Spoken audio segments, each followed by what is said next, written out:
Hey, welcome to Opinions with me, Opinionated Lorie, and with Katie.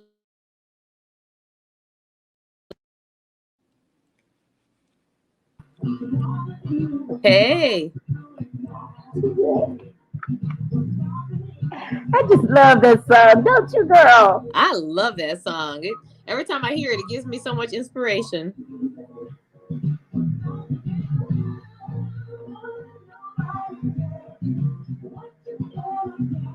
That's right. Don't let What you want to nobody do tell with you. Charlie Brown on them, girl? They don't know nothing about that.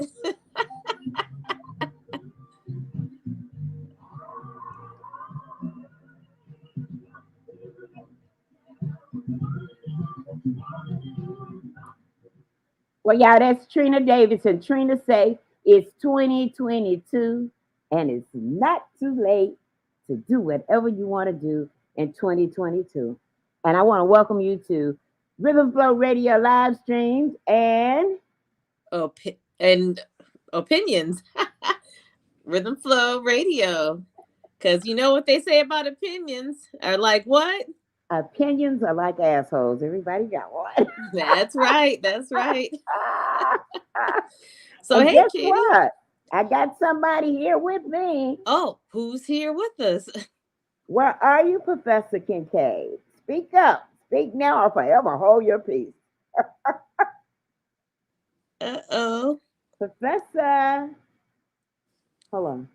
I know I ain't lost him. Let me go find him. I had him a few minutes ago. Let me see if I done lost him. Like I lost him. I'm gonna have to find him back. Go ahead. I'm gonna go find him. Okay, well, we look for him. So hey, today's February 2nd, 2022, and guess what today is and what yesterday started? It's Black History Month, as we all know, the month of February. So for Black History Month, we're going to be doing a four-part series looking at the city of Chicago and how it developed from the Great Migration, which was from 1910 to 1970. And since we're based in We got Chicago, you. We we would got like you. to put a focus on the impact of this massive migration of 6 million African Americans to the Yeah. north and how it affected the development of the city. We're going to look at areas such as jobs, music, housing, food, and just general race relations.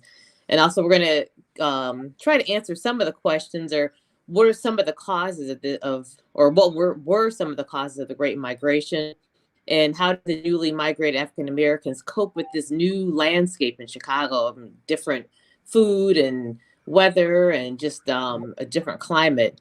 And then how are African Americans currently holding up in the city? We'll look into that in some of our future episodes. And then what lies ahead for African Americans in the city of Chicago. Mhm. Okay, I have the analyst here, Professor Don Kincaid. Say hello to everyone, Professor. Hello, everybody. How are you doing? Hello, Professor Kincaid. Good. How are you? I'm doing quite well. Okay. Fantastic. So we'll go ahead and start our episode one: Strange Fruit, Reconstruction, Sharecropping, and a Raw Deal, 1865 to 1916. Okay, so today I'm gonna start out reading what y'all know I can't sing a lick. Okay. If I was to sing, the computer probably would take some legs and run up out of here. I know the phone would leave, that's for sure. But I'm going to recite for you part of Billie Holiday's Strange Fruit. Lord knows I hope I do her justice. You will. Okay. Southern trees bear a strange fruit, blood on the leaves and blood at the root. Black bodies swinging in the southern breeze, strange fruit hanging from the popular trees. Pastoral scenes of the gallant South, the bulging eyes and the twisted mouth. Scents of magnolias, sweet and fresh, then the sudden smell of burning flesh. Here is a fruit for the crows to pluck, for the rain to gather, for the wind to suck, for the sun to rot, for the treetop to drop. Here's a strange and bitter crop. Strange fruit, Billie Holiday. Thank you, Katie. Yeah, absolutely right. The Great Migration was one of the largest movements of people in the United States history. Approximately 6 million Black people moved from American South to the northern, Midwestern, and Western states, roughly from the 1910s until the 1970s. The driving force behind the mass movement was to escape racial violence, pursue economic and educational opportunities, and obtain freedom from the oppression of Jim Crow. The Great Migration is often broken into two phases, coinciding with participation and effects of the United States in both world wars. The first Great Migration, which was from 1910 to 1940, had Black Southerners relocate to northern and Midwestern cities, including New York, Chicago, Detroit, and Pittsburgh. When the war effort ramped up in 1917, more able-bodied men were sent off to Europe to fight, leaving their industrial jobs vacant. The labor supply was further strained with the decline in immigration from Europe and standing bans of people of color from other parts of the world. All this afforded the opportunity for the Black population to be the labor supply in non-agricultural industries. Although the migrants found better jobs and fled the South entrenched in Jim Crow, many African Americans faced injustices and difficulties during migrating. The Red Summer of 1919 was rooted in tensions and prejudice that arose from white people having to adjust to the demographic changes in their local communities. From World War I until World War II, it is estimated that about 2 million Black people left the South for other parts of the country. World War II brought an expansion to the nation's defense industry and many more jobs for African Americans in other locales, again encouraging a massive migration that was active until the 1970s. During this period, more people moved north and further west to California's major cities such as Oakland, Los Angeles, San Francisco, as well as Portland, Oregon, and Seattle, Washington. Within 20 years of World War II, a further 3 million Black people migrated throughout the United States. Black people who migrated during the second phase of the Great Migration were met with housing discrimination as localities had started to implement restrictive covenants and redlining, which created segregated neighborhoods, but also served as a foundation for the existing racial disparities in wealth in the United States. So let's talk a little bit about the Reconstruction Era. So which is kind of like the backdrop of where this sort of where the migration began during the Reconstruction Era. There was also something called sharecropping, and sharecropping is a system where the landlord planner allows a tenant to use the land in exchange for a crop or share of the crop. And this encouraged tenants to work to produce the biggest harvest that they could and ensure that they would remain tied to the land and unlikely leave for other opportunities. So prior to the Civil War, sharecropping is known to have existed in Mississippi and is believed to have been in place in Tennessee. However, it was not until the economic upheaval caused by the American Civil War and the end of slavery during and after the Reconstruction that it became widespread in the South. It is theorized that sharecropping in the United States originated in the Natchez District, roughly centered in Adams County in Mississippi, with its county seat being Natchez. After the war, plantations and other lands throughout the South were seized by the federal government. In 1865, General William T. Sherman issued Special Field Orders number 15, which announced that he would temporarily grant newly freed families 40 acres of this seized land on the islands and coastal regions of Georgia. Many believed that this policy would be extended to all former slaves and their families as repayment for their treatment at the end of the war. In the summer of 1865, President Andrew Johnson, as one of the first acts of Reconstruction, instead ordered all land under federal control be returned to the owners from whom it had been seized. Southern landowners thus found themselves with a great deal of land, but no liquid assets to pay for it. Many former slaves, now called freedmen, having no land or other assets of their own, needed to work to support their families. A sharecropping system centered on cotton, a major cash crop, developed as a result. Large plantations were subdivided into plots that could be worked by sharecroppers. Initially, sharecroppers in the American South were almost all Black former slaves, but eventually cash-strapped indigent white farmers were integrated into the system. During Reconstruction, the Federal Freedmen's Bureau ordered the arrangements for freedmen and wrote and enforced their contracts. American sharecroppers worked a section of the plantation independently, usually growing cotton, tobacco, rice, sugar, and other cash crops, and receiving half of the parcel's output. Sharecroppers also often received their farming tools and all their other goods from the landowners they were contracted with. Landowners dictated decisions relating to the crop mix, and sharecroppers were often in agreements to sell their portion of the crop back to the landowner, thus being subjected to manipulated prices. In addition to this, landowners threatening to not renew the lease at the end of the growing season were able to apply pressure to their tenants.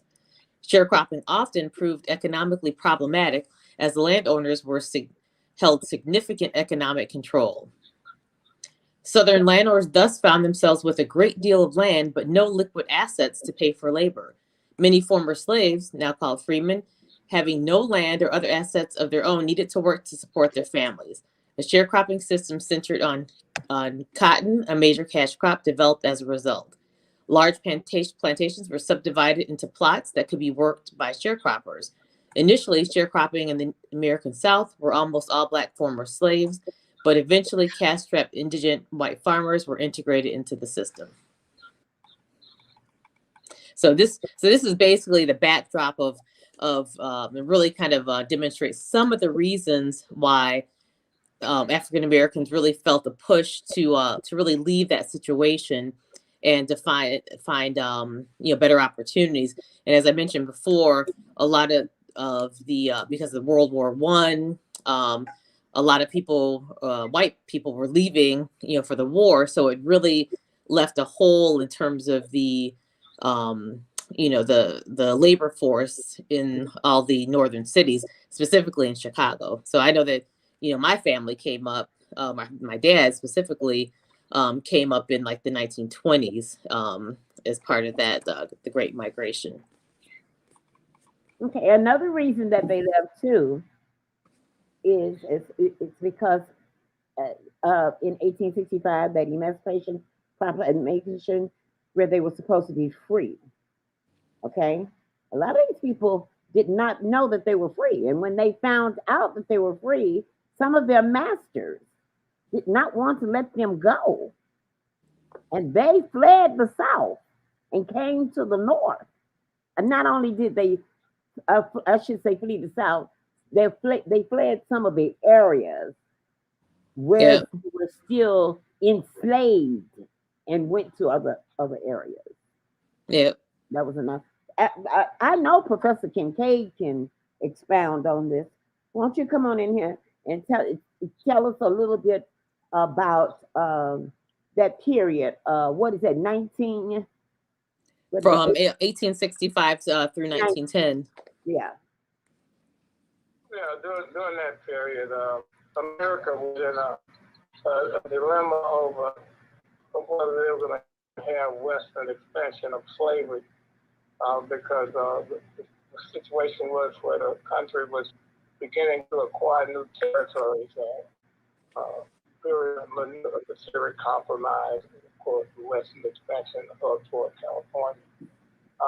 What people don't really, I think, understand is that the country had been in war basically over whether it's going to be totally free or not.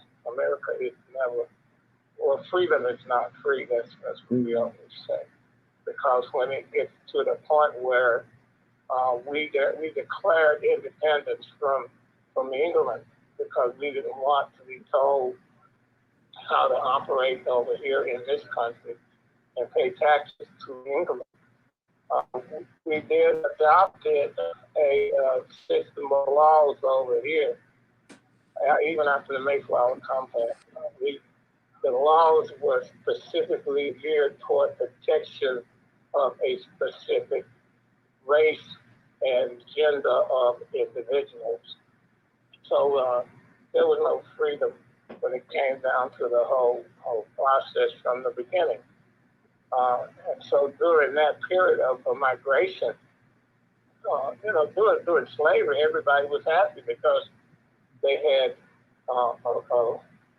a free labor source of talented individuals who could come over and do virtually everything that we have seen done in all of the states, not just in the southern states.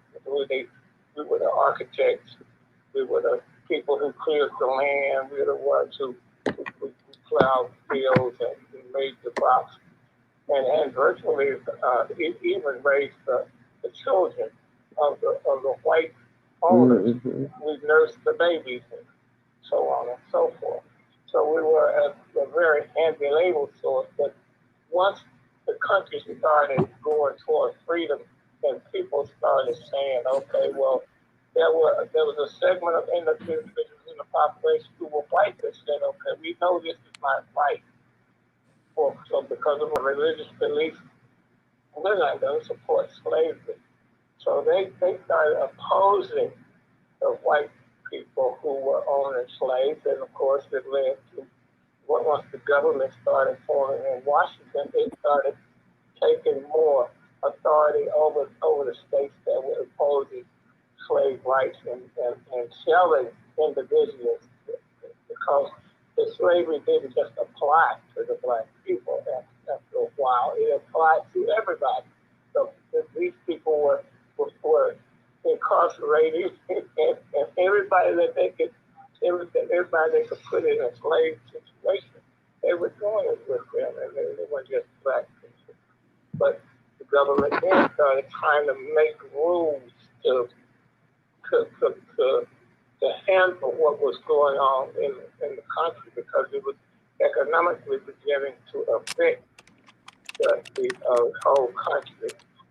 And of course, this is what happened after they started making the various rules and trying to get along to keep the southern states from wanting the other slave states actually from receiving, because all the states were not, all the slave states were not just in the South. The South had the largest number because of the kind of crops that were grown there and the kind of labor that was being required.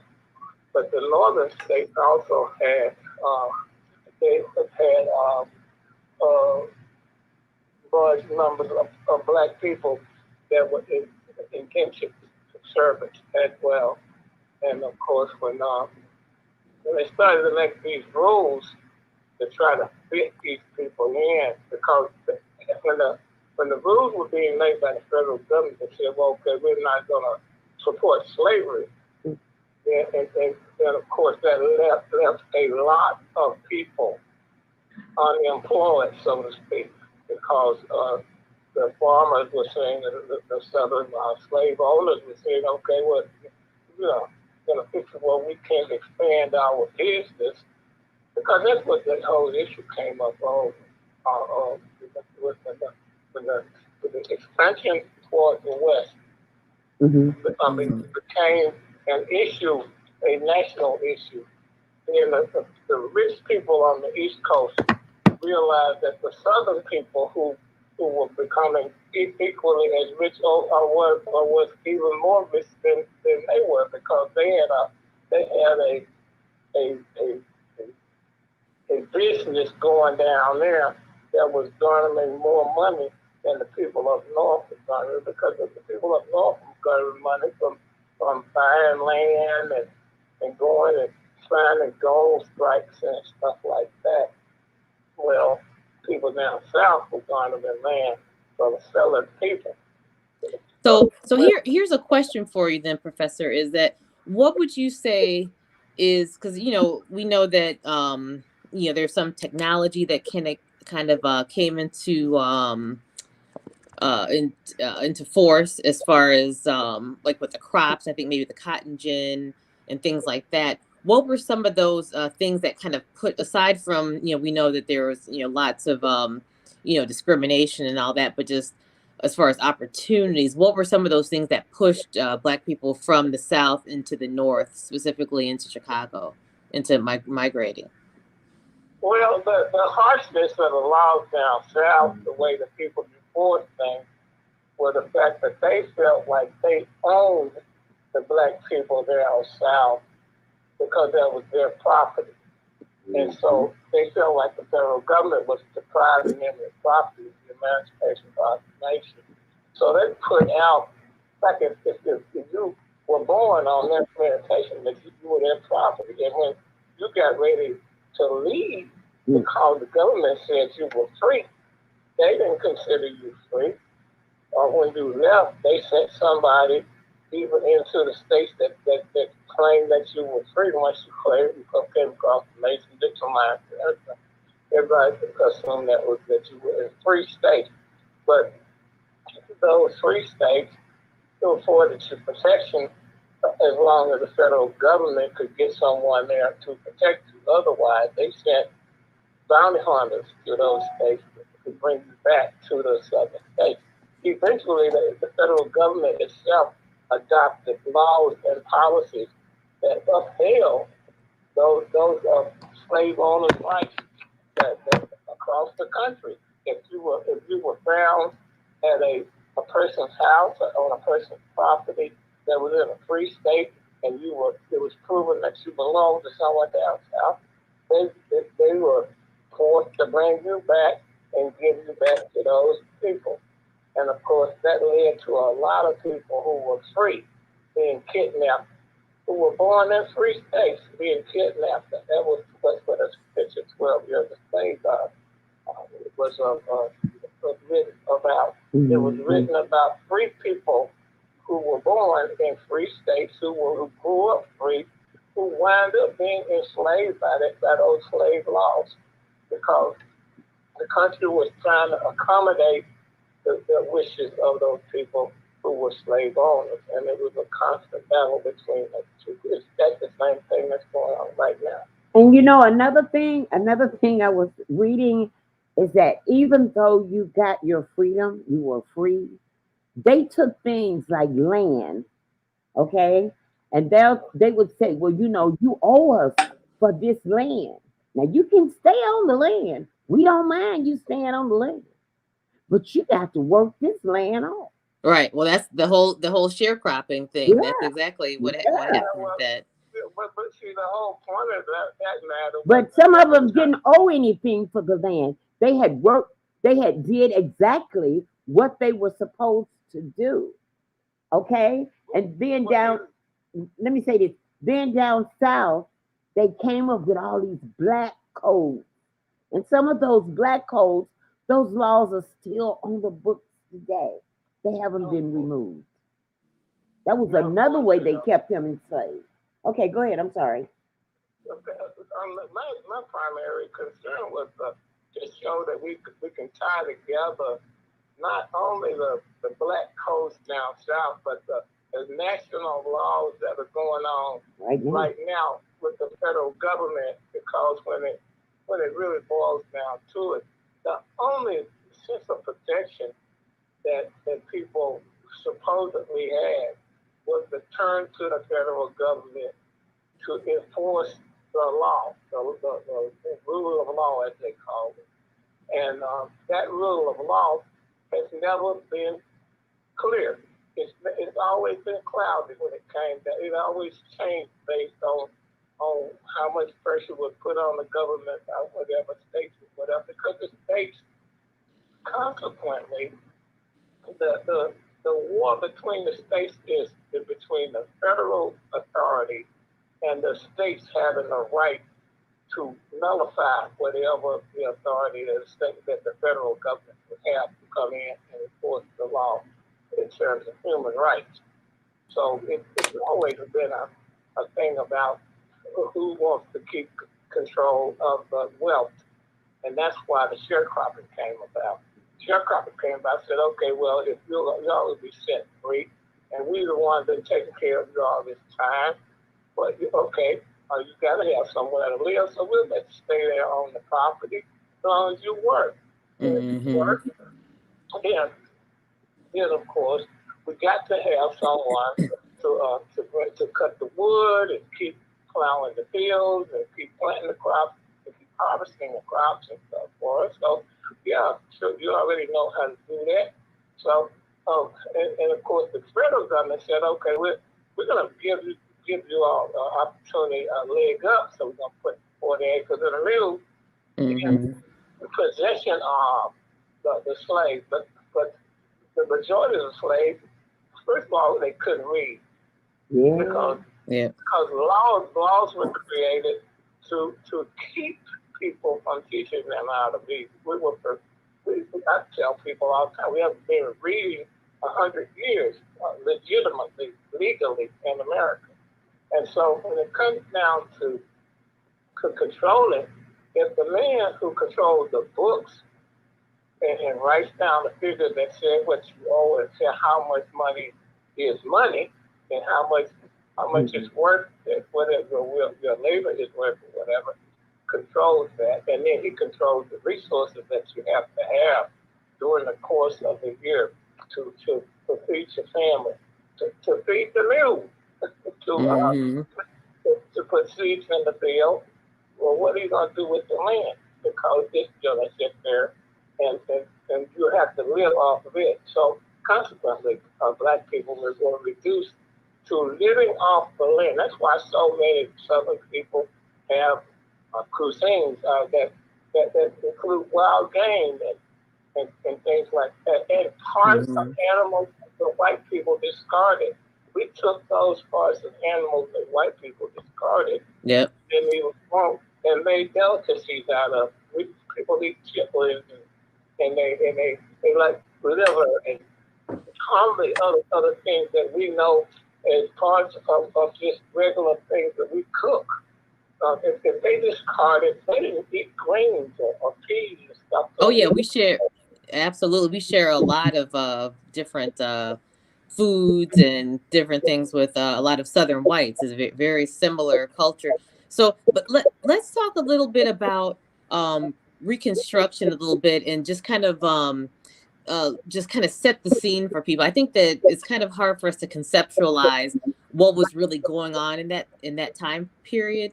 But one thing we have to remember is that, not only was it a civil war, I mean, our nation was split into two. So under Reconstruction, part of it was to bring, the Confederate and the Union back to be one country, because at that time it was split into two different countries. So we had that.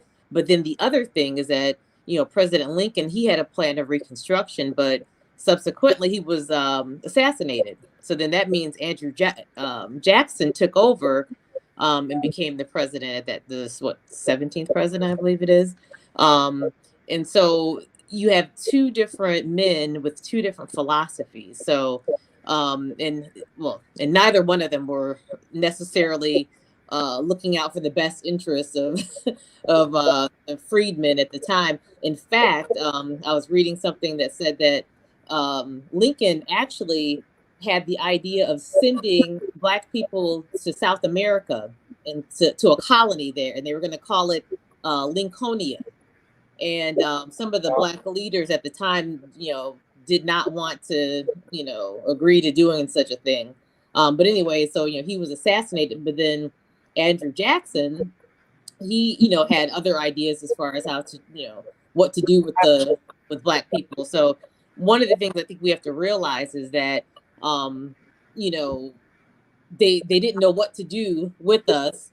And because we were no longer useful in the way that they felt that we should be utilized, it became a problem. So I think this is kind of the backdrop that we need to understand, that it was a very turbulent time, and they were trying to figure out, what are we going to do with these people?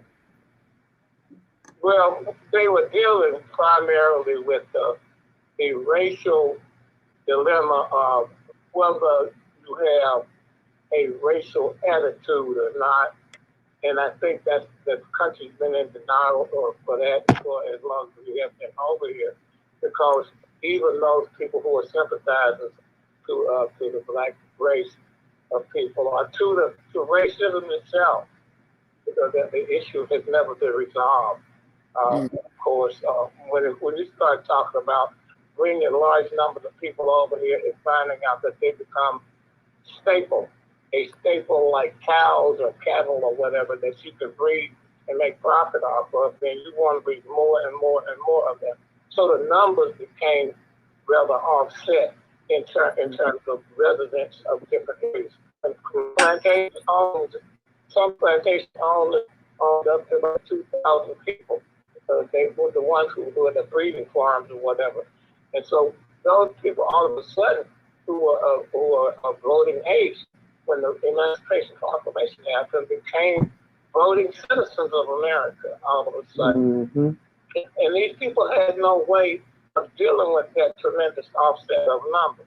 So that's why you find gerrymandering and everything, and the Jim Crow laws then became very popular because they could not control those numbers, because if those people actually got to the point where they could start voting, they could vote all of the people that control out of office in one swoop, in one election or whatever.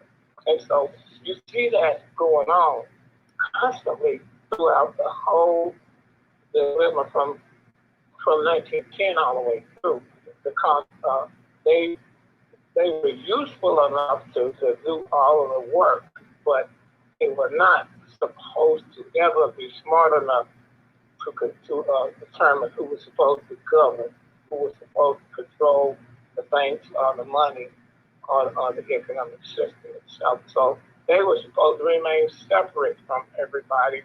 And that's why you have all the covenants that were drawn up. The federal government who took the covenant laws. They came up with the covenant laws in the cities of from Virginia and Maryland and those areas that were north. Everybody down south used to believe that if they came north, they were free, but it was not. You came north from overt racism into a covert racism that they had up north. Mm-hmm. And so they still had separate communities and everything up here where they had laws, and they still have laws on the books in a lot of cities in the northern areas right now that have covenants in the communities that say in the contract of the landowners decreed that they didn't want. Absolutely. We were talking about that last week. In Mundelein, Illinois, there was a woman that she was able to fight this covenant that was on some property that she owned, and she was able to change it, but it said no. I think it said no blacks, Jews, Chinese, or Japanese. Mm-hmm. Can own that property or live in it. Unbelievable. And people live on properties right now where the largest communities are being built at. And so the only thing that was going on that was different in the South and the North, the southern areas gave, even with the 40 acres and a mule, they ceded all of the worst property that they could ever give to the black people, to the ones that said, oh yeah, this is your property.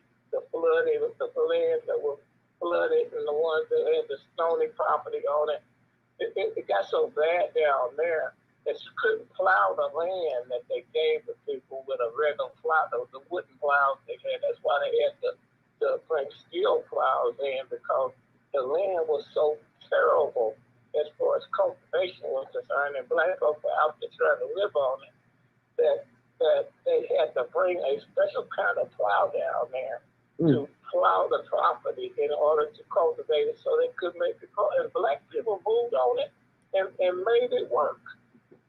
They found a way to cut the trees on it and stop it from flood or live through the floods or do whatever it was to make it happen off the land itself, because really now you got to remember the one that far removed from the culture of being in the jungle, so to speak. We do how to survive before they brought us over here. Now, let me ask you a question. How did the cotton gin play into this into the Great Migration, or did it? Yeah, the cotton gin was one of the greatest enslavers that has ever been invented by a black man. A black man, allegedly, because we didn't write our history back then, but we had to hear this.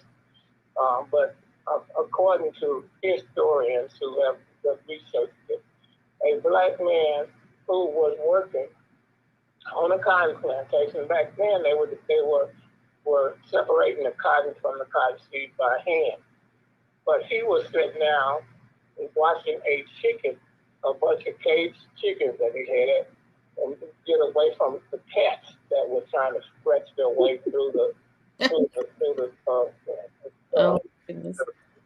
cage that they were in. And every time the cat would reach and try to get the chicken, he would come back with nothing but feathers in his claws. Ah. And so the brother that was sitting there looking at that said, "Oh man, that's sort of like pulling stuff from the cotton seed." And of course, there was a white man named Eli Whitney that had a tool shop. He was a tool shop, or a blacksmith, or whatever you want to call him back then. Yeah. And, but he had the means of making machinery. And you know how we are when we're happy about an idea and we want to tell people something about something we just discovered. They went and told Whitney about this and conveyed it to him. And he converted it to an idea and wound up patenting the idea, which wound up becoming the cotton gin.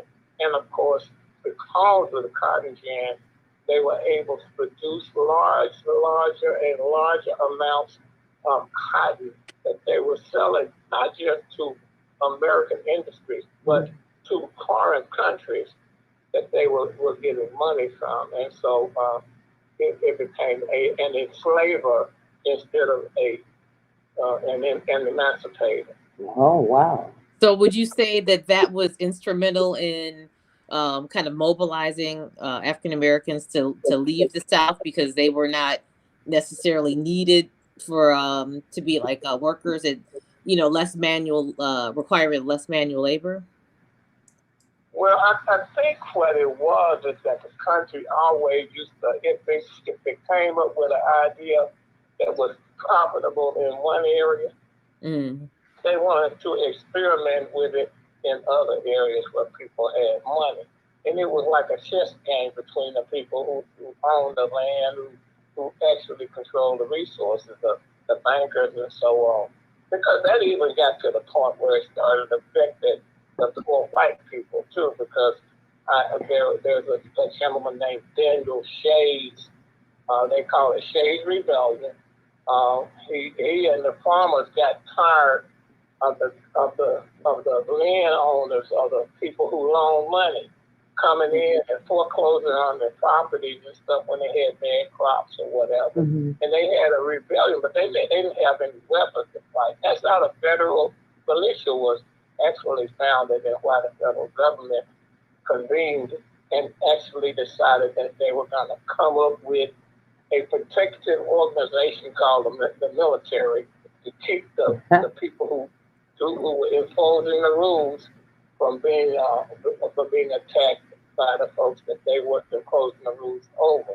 And of course, to answer your question, of course, the cotton gin and the creation of cotton as a major money making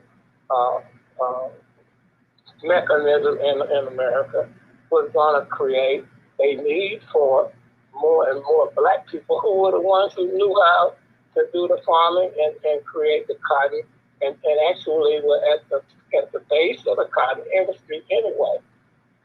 But out of a sudden, during the time when that becomes because it wasn't just cotton, it was tobacco as well, and sugar cane. And so when those staples became widely sought after, because sugar cane was sought after because they made rum out of sugar cane and other things out of it. And of course, tobacco products have always been very popular. across the world market as well. And so those are the crops, if you go back and look at them, well, they were being grown widely, not just in the southern states, but all the way all across the nation as well. And labor was being required for them, and Black people happened to be at the center of the most skillful laborers that knew how to go out and do those things. And I want to say a lot of inventions came about during those times and before that, because a lot of inventors gave away their secrets or their knowledge of inventions, because that's how a lot of them got their freedom. Well, yeah, because see, there was a supposed trade-off during a time when white people got so poor in the South area, because see, the government imposed rules over Southern wealth, and it had such a devastating effect. The Southerners started burying their gold because they didn't want to pay no taxes. They still don't want to pay them now. But anyway, they started burying their gold and stuff like that, and trying to conceal their wealth and whatever they own. But what really happened, in essence, was that empowered Black people to be able to go out and take what legal resources they had and actually become part of the economic system that we are now. And we're a powerful buying force in the American system when it comes down to our net worth, annual worth is like in the area of almost $4 trillion. So we then became necessary. The little money we made became necessary because for some people, white people, to survive, they had to form little stores and to the Black population in order to make it. Now that's an interesting thing. So now the other side of that is, although a lot of Black people were able to, kind of come up in terms of just economically, there was a backlash, and that's when the KKK came around, because they started to become very resentful of that, right? Absolutely. Okay, so when we look at I did my master's thesis, matter of fact, was concerned with racial attitudinal patterns and their impact on American politics. I think that back in '78. What happened in a lot of ways is that there were no attitudinal adjustments across the country, and people kept living in denial. They wanted, the ones who owned the slaves at one point, before the government came against them, they wanted to stick their shits out and say, oh, well, okay, we're just as good as you educated people on the East Coast are. We're not going to Brown and Harvard and Yale and all y'all schools and stuff, and we're not as well educated as y'all. But I'm Mark Twain.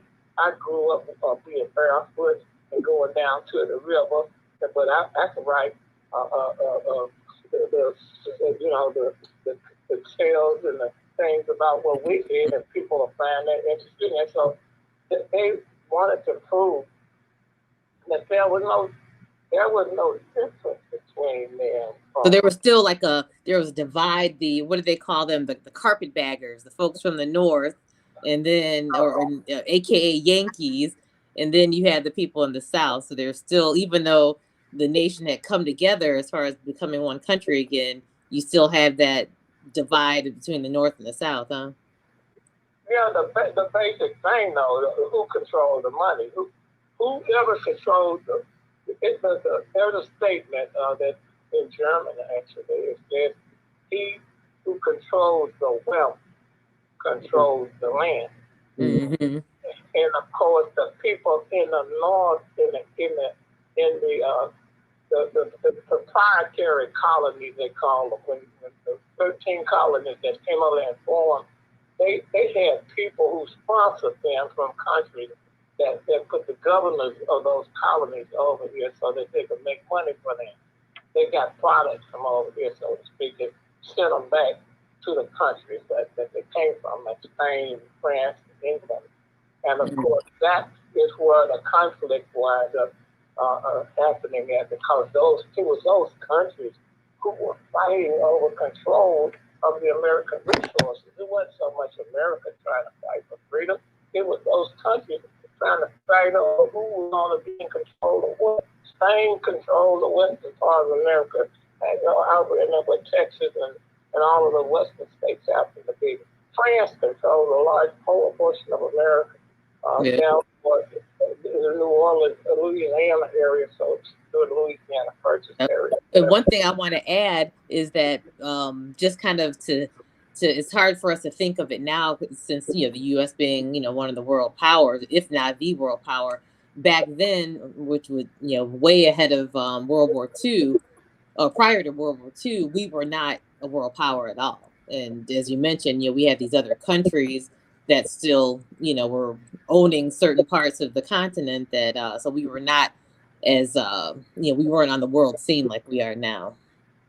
Well, the thing about the world wars that I think that we should be able to bring out in this series that we're going to be doing is the fact that had it not been for the people who were enslaved, who then were beginning to fight for their freedom, who were natural born fighters in the first place. Yeah.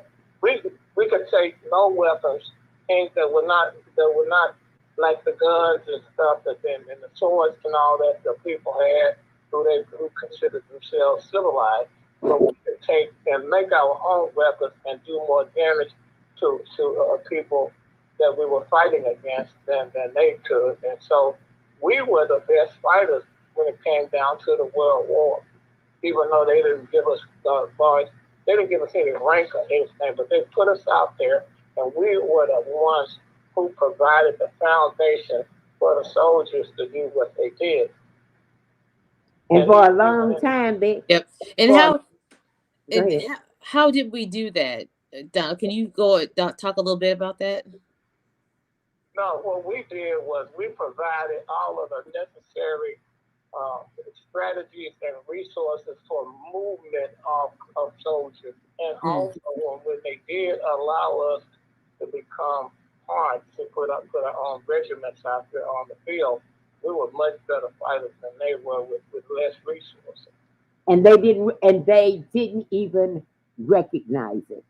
As far as for a long time, you did not hear anything about it in the history book. No, that never.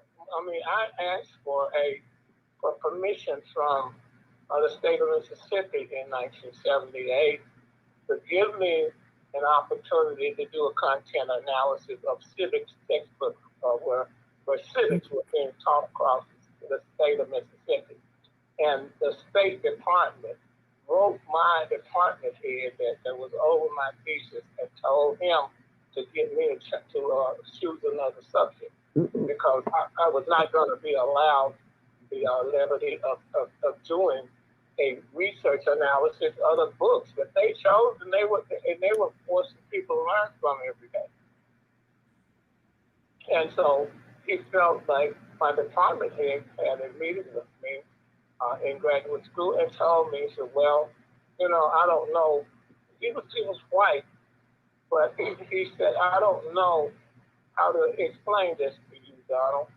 But the thing that they're saying to me with the letter that we wrote to them for that list that you're asking for is that they're not going to comply. And that's what it really boils down to. So what you need to do is come up with an alternative source or alternative thesis for your research, because it's going to be difficult for you to get the material that you need in order to do the kind of research. So they have what year was that, Donald? 1978. Okay, so that's it. So imagine, I mean, that's really, in the big scheme of things, that wasn't that long ago. When you think about, just being able to tell the story and give the narrative of what happened in history. And it seems that, I mean, to this very day, you know, with the critical race theory or the objection of, I kind of object to calling it that, but just really teaching Black history to kids, it has become such a point of contention that people don't want to tell the truth, and they don't want to hear the truth, right? Mhm. Well, you know what? Let me say this. We're talking about Black history, and we're talking about the Great Migration, and all of this is centered based around the word RACE, race. Okay, race basically is unreal. It is. It is unreal because biologically it doesn't exist. Really, it doesn't. Because you know what? Biologically, we are all the same. Right. It's just the Race, physical of what we see. It's race just was adaptations. created. It was Mhm. created to enslave African Americans in the colonial America. Or Africans at the time, but yes. Yes, yes, at the Mhm. time. But that's why it was created. Until America, not America, until the world can get past RACE, until they can get past that, we will always have a problem. But they have to get, let me finish, they have to get past race. Once they can get past that, you won't have these problems. I got to say this too, and then I'm going to just shut up. You're on a roll, KL. And then I'm going to shut up. As long as, and I have to say this because see, it's on my head, and if I don't say it, I'll forget it. As long as you have people in Washington, D.C., that sat up there in the White House, that were there before the computer, you're going to always have a racist problem. People may not want to admit it, but let me tell you, the truth will set you free. And America needs to do some soul searching. And I have to say this, just like Biden said he wanted to put the first African American on the Supreme Court qualified. He wanted her to be a female. He said qualified. And there are some African American women that are qualified. They already started talking. They already started talking about it. Okay? So once they can get past race and America admit the truth to its history, it's going to be a much better place. But it has to start in Washington. It has to start with the government. And I'm going to tell you, it's going to be a very hard thing to do. Right. But you know what though? I don't necessarily think it has to start in Washington, because I think a lot of I think it's a state problem. Because a lot of these people, it goes from state to state, that people are objecting to it. And I just think that, we probably need to look at some of our state legislators, legislatures, and, kind of evaluate that. I think state of Illinois, I don't think that the critical race theory has been objected to. I don't know, somebody could correct me if I'm wrong. But places like Texas, it has been. So I think personally, I feel that it's a state issue. I'm putting this comment up here because somebody voiced it. I don't think it really has a lot to do with what we're talking about, but they're talking about abortion. I wanted to put this up here, okay, because they put it up here, and I want to say the name of the show is Opinion, and this is their opinion. It has to do with Planned Parenthood and abortion, so I wanted to put this on the screen, and maybe this is a subject that we will talk about one day. No, sure, definitely, most definitely. But I did want to share Tyrone Jackson's comment. Okay, We thank you, Tyrone. We thank you. Thank you. Thank you. And so that concludes our segment here on Reconstruction sharecropping, so 1865 to 1916. Next week, we'll be talking, the next episode 2 will be Sweet Home Chicago, What's Old is New Again, 1916 to 1970. So we'll be talking about, what happened once folks came up to Chicago. Like I said, we're focusing on Chicago specifically. We know that the Great Migration happened to a lot of, in conjunction with a lot of northern cities, but since we're based here in Chicago, we want to talk a little bit more about what happened when we got here, and we're going to talk a little bit about the blues and how were we accepted. Yep. Yes, absolutely. Yep. We'll be talking about that next time. That sounds great. Listen, my name is Katie Lowe. And I'm Opinionated Lorie. And we have Professor Donald Kincaide, analyst, on the phone. Listen, we are so happy that you decided to spend your time with us today. Now, you can catch Opinions every Tuesday at 5 right here on Meta Facebook Live and YouTube. You can also listen to us on Spotify, Apple, and iHeart Radio. We thank you so much. Hey, we will catch you next Tuesday at 5 o'clock with part 2 of a great migration from the Jim Crow South to Chicago. Hey, and we're going to take you out with our favorite music artist. Not too late, because it's not too late to remember that race is an invented word. That's right. Don't you forget it. And you heard that right here on Opinion. See you next time. See you next time. Thank you.